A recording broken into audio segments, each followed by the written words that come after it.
as this issue came up and as we were debating it on the floor, and we are very, very proud of the strong bipartisan vote that we achieved on the floor, and we commend everybody who's been involved in coming together to do this.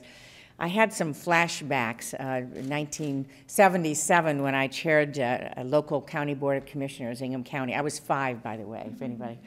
And but 1977, and I had the opportunity working with the YW and a number of other folks to put together the first domestic violence shelter in Michigan. It was controversial. It was tough at that time. There was not an understanding of domestic violence.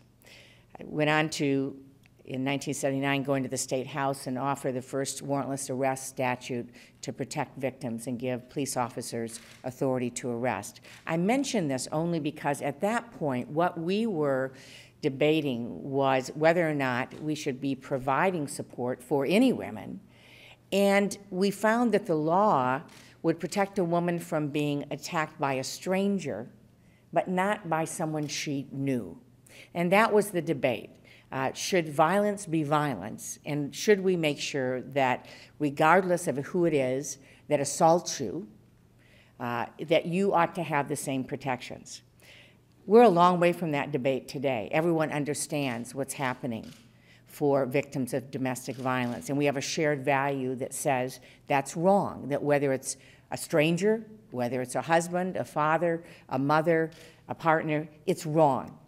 Today, we are now debating something else that I never thought we would be debating, which is whether or not all victims should be protected or just some.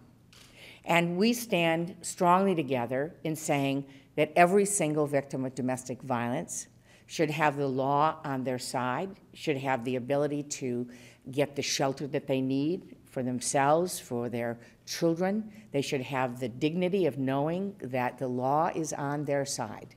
Bottom line. And so we call on the Speaker to share that value and stand up for people who, through no fault of their own, find themselves in a situation where they have been attacked, where they are victims of violence, and stand with them and with the values of our country that says this is wrong.